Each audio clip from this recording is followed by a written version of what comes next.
E aí galera, tudo bem com vocês? Bom, bem-vindo a mais uma videoaula aí, nossa. E na videoaula de hoje eu escolhi falar um pouquinho sobre geometria espacial. E dentro dos tópicos de geometria espacial, eu vou iniciar pelos poliedros. Primeira coisa que a gente precisa saber de um poliedro, turma, é uma figura espacial? Sim, só que essa figura espacial, turma, tem uma característica específica. São sólidos geométricos limitados apenas por quem, turma? São limitados apenas por polígonos.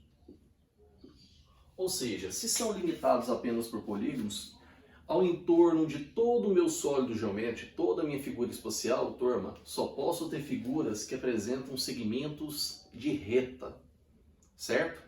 Só posso ter figuras que apresentam segmentos de reta. Se tiver curva, vou poder falar que é um poliedro? Não. Então, a figura espacial formada exclusivamente por polígonos. Observe essa primeira imagem, turma. Apresentam retângulos aqui nas laterais, em torno de toda a minha lateral. Na parte superior e na parte inferior também apresentam retângulos. Observe essa aqui da frente. Também, se eu olhar o entorno dela todinha, eu só tenho polígonos, só tenho figuras formadas por segmentos de reta. Só que quando eu falo de poliedros, turma, como vocês observam, nós vamos ter dois tipos de poliedros. Turma, nós temos aquele poliedro que vai ter uma concavidade e nós vamos ter os poliedros que não apresentam concavidade nenhuma. Turma, quando eles não apresentarem concavidade nenhuma, turma, meus poliedros, eles vão ser chamados, turma, de convexos.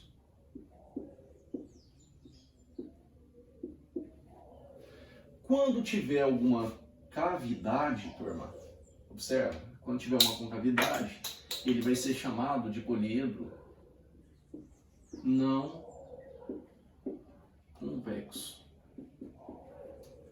Aqui na situação, professor, tem algum outro jeito de diferenciar para me saber se é ou não convexo? Tem. Você pode fazer da seguinte maneira.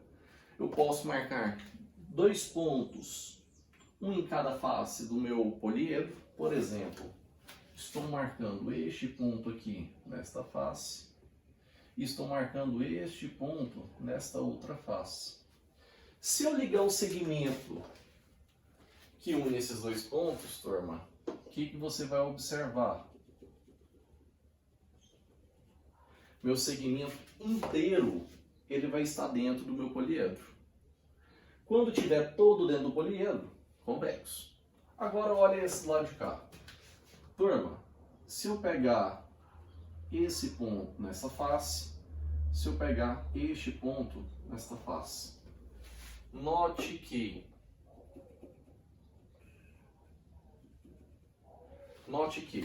a parte pontilhada, ela está dentro do poliedro. Só que quando observar, pedaço do segmento ficou de fora, turma. Se ficar de fora, esse cara vai ser chamado de quê? Não convexo. Bacana? Turma, bem simplesinho de visualizar. Elementos, turma. Todo poliedro possui elementos importantes? Possui. Quem são esses elementos?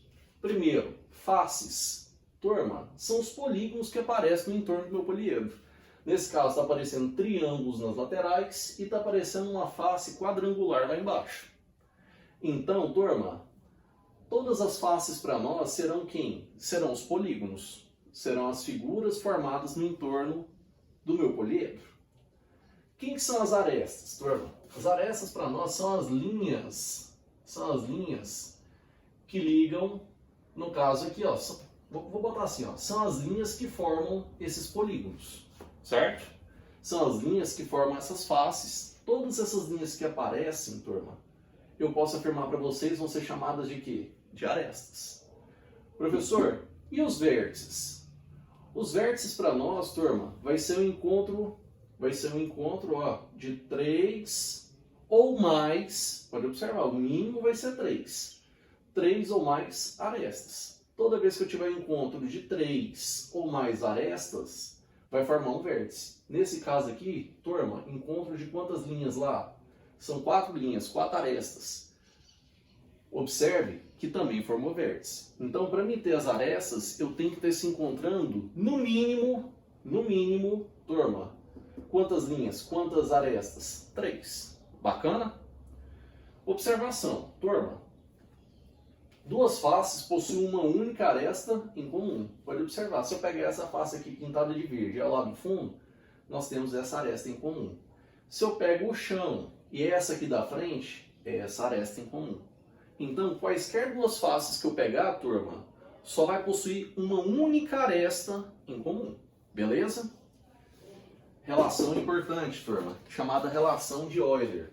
Válida apenas em poliedros que são o quê? Convexos. O que a relação de Euler fala para nós? Que o número de vértices mais o número de faces, turma, tem que ser o número de arestas somadas com 2. Professor, vamos visualizar isso aqui num poliedro aqui do lado? Vamos. Olha lá, turma.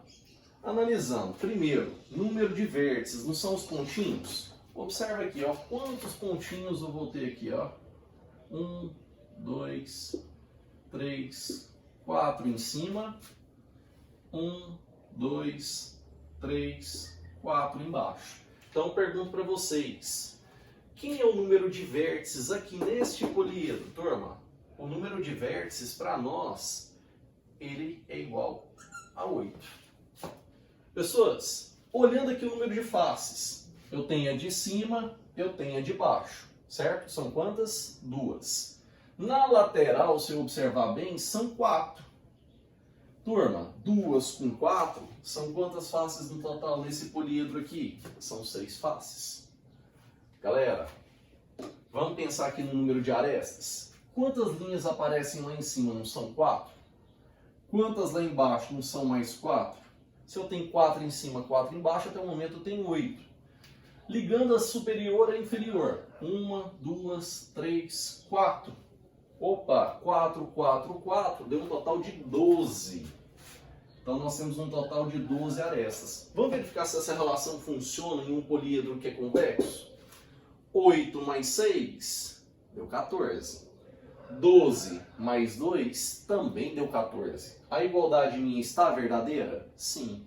Então essa relação de Euler, ela vale em qualquer poliedro que é convexo. Bacana? Professor, tem como somar os ângulos de todas as minhas faces? Tem. Como que eu faço essa soma? É o número de vértices menos 2 multiplicado por 360. Vamos pegar nesse mesmo exemplo aqui? Nesse mesmo exemplo desse poliedro convexo aqui, turma, esse paralelepípedo. O que eu tenho? Quantos são os vértices? Não são 8? Se eu trocar o número de vértices por 8, vamos fazer a continha aqui no canto? Vai aparecer lá que essa soma vai ser igual a 8 menos 2 multiplicado por 360. Turma, essa soma vai ser igual, vamos lá, 8 menos 2 dá 6. 6 vezes 360. Bacana, turma. Vamos aqui no cantinho? 360 vezes 6. Me ajuda aí, 6 vezes 0 dá 0, 6 vezes 6 dá 36. Subiu 3. 6 vezes 3 dá 18. 18 mais 3 dá 21. Ou seja, quanto que dá a soma dos ângulos internos de todas as faces? Dá 2160 o que, turma? Graus. Então, toda vez que eu quiser calcular a soma dos ângulos de todas as faces de um poliedro convexo, basta conhecer o número de vértices. Bacana. Turma, e para a gente fechar a nossa aulinha, eu preciso comentar um pouquinho de poliedros que são regulares. Para mim ter poliedros chamados de regulares, turma, suas faces são todas o quê? São todas polígonos que são regulares. Exemplos de polígonos regulares: quadrado, triângulo equilátero, qualquer polígono que possui todos os lados de mesma medida e todos os ângulos iguais, congruentes. Então, turma, todas as suas faces obrigatoriamente têm que ser o quê? Polígonos regulares. Turma, e detalhezinho, polígonos regulares, vamos colocar um detalhezinho aqui. Vamos botar aqui, ó, iguais. Todas as suas faces têm que ser polígonos regulares iguais. Turma, beleza. Além disso, todos os seus ângulos poliêdricos, turma, são congruentes entre si. Então, todos os ângulos formados no meu poliedro tem que ter a mesma medida. Galera, exemplo disso aqui. Vou pensar aqui, ó, o cubo. O cubo, turma, quando eu penso num cubo, o que eu tenho? Todas as faces são o quê? São quadrados. Concordam? Todas as faces, além de serem quadradas, quadrado é um polígono regular, ó. Tá bacana? Tá atendendo? Então, e todos esses quadrados são o quê? São iguais. Primeira característica, tá de acordo? Tá. Segunda, todos os seus ângulos poliêdricos, eles são congruentes entre si? Também são. Então, quem seria um exemplo bacana de um poliedro regular, turma? O cubo. Show de bola? Galerinha, pensando um pouquinho na ideia de exercícios, o que eu vou fazer? Vou montar uma listinha e uma aula exclusiva só de exercícios de poliedros para vocês. Bacaninha? Espero que vocês tenham gostado. Vou dar licença um pouquinho para vocês darem uma olhada no quadro, certo? E, galera, é isso aí. Joinha? Beijo a todos. Até a próxima.